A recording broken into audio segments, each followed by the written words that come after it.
চরখালিপুর গ্রাম, সকালবেলা, মাঠের ধারে। প্রবীণ কৃষক হানিফ চাচা তাঁর দুই ছেলের কথা ভাবছেন। বড় ছেলে রহিম কৃষিকাজে মগ্ন আর ছোট ছেলে করিম গরু চড়ায়। দুজনেই নিজেদের মতো করে বাবার স্বপ্ন বয়ে নিয়ে চলেছে, কিন্তু ভেতরে ভেতরে এক অদ্ভুত প্রতিযোগিতা। হানিফ চাচার উঠোন। হানিফ চাচা, চুলের পাক ধরা, লাঠি হাতে। এই বয়সে এসে একটা কথাই বুঝি রে খোদা। মাটি, মানুষ, গরু, এই তিনটাই যদি ঠিক রাখি তবেই সংসার বাঁচে। বাবা, আজ ধানের জমিতে পানির চাপ ঠিক করলাম। নতুন সেচের লাইনে পানি ভালোই আসছে। তুই ঠিক দিকেই হাঁটতেস বাবা। এই জমি তোদেরই হবে একদিন। আমারেও কিছু বলবেন না বাবা। আমি তো গরুগুলারে পাহাড়ের মত খাওয়াইতেছি। খামারের দুধের দামই তো বাজারে নাম করছে।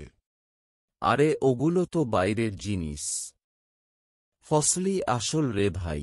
ফসলেই যদি হইত, গত বন্যায় তোমার ফসল গেছল কই? আমার গরুর দুধ বিক্রি করেই তো সংসার চলছিল। চুপ কর দুজনেই। ভাইয়ের মুখে ভাইয়ের এমন কুকথা শুনতে হইবেক। আমি বাঁচা অবধি এই বাড়িতে ঝগড়া চলবে না। পেছনের মাঠ, বিকেল। করিম গরুগুলো চড়াতে নিয়ে এসেছে। পাশে কুঁড়ে ঘরে বসে আছে রিনা, করিমের পছন্দের মেয়ে, গ্রামে স্কুলে পড়ায়। তোমার কালা গরুটা তো দেখি আমারে দেখলেই ডেকে উঠে। ও আমার মতেই প্রেমে পড়ছে বুঝি।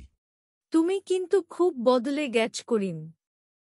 আগে কেবল খেলাধুলা নিয়া থাকতা, এখন দেখতেছি গরু, খামার, খাজনার হিসাব সব বুঝো। বুড়া বাবার চেহারা দেখি না। প্রতিদিন একটা করে ভাঁজ পড়ে যাচ্ছে। আমি যদি না ধরি সব, রহিম ভাই একলাই কি সামলাতে পারবে? তোমরা দুই ভাই যদি একসাথে কাজ করতে কত সুন্দর হইত। ওনার চোখে আমি এখনো খেলোয়াড়, খামারে কাজ করলেও কিছুই না। রহিমের ধানক্ষেত, পরদিন সকাল। রহিম মাঠে কাজ করছে। হঠাৎ পাশ দিয়ে কাদায় পা পিছলে পড়ে যায়। করিম পাশে দিয়ে গরু নিয়ে যাচ্ছিল। জমি চাষের ওস্তাদ মাটিতে পড়ে গেল। ভাই, তোরে দড়ি দেই টান দিমু। তুই চুপ কর। সারাদিন শুধু গরু গরু করিস, জমির খবর রাখিস না। আর তুমি সারাদিন গমধান, অথচ ঘরে ঘি, দুধ তো গরু থেকে আসে। তোর ওই কালা গরু একদিন যদি হঠাৎ অসুস্থ হয়ে পড়ে, তখন বুঝবি খামার কাকে কয়। দুই ভাইয়ের এমন ঝগড়া আমি আর সহ্য করতে পারি না। বাবার মুখের দিকে তাকাও। হানিফ চাচা অসুস্থ, খাটে শুয়ে। আমি চাই এই খামার আর জমি দুই ভাইয়ের নামে ভাগ না হোক, একসাথে চালাও। কিন্তু বাবা, করিম তো সবসময় গরুর পেছনে পড়ে থাকে। আর ভাই বলে আমারে বুঝে না। তোমরা যদি আলাদা আলাদা থাকো, খামার মরবে। কিন্তু একসাথে থাকলে তোমাদের নামেই ইতিহাস হবে এই গ্রামে।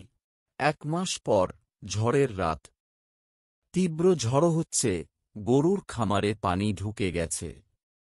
করিম খামারে ছুটে গিয়ে গরুগুলোকে বাঁধন খুলে বাইরে আনছে। কালা, সুন্দরী, চল মা, চল রে। পানি বাড়তেছে। তুই একা একা পাগলের মতো কেন করিস রে? এইটা তো একার কাজ না। গরু আমার প্রাণ ভাই। দুজন মিলে একসাথে গরুগুলারে উঠোনে নিরাপদ স্থানে নিয়ে আসে।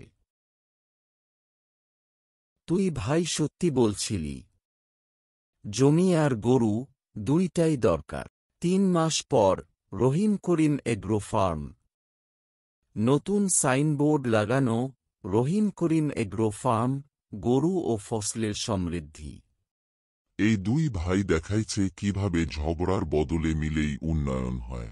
এখন তো বলাই যায় এই গ্রামে ভালোবাসা শুধু না, উন্নয়নেরও নাম হয়েছে দুই ভাই। কালার বাচ্চাটার নাম রাখলাম রিনা। আর আমার ধানের নতুন জাতের নাম দিলাম হানিফ। তিনজন একসাথে হাসে।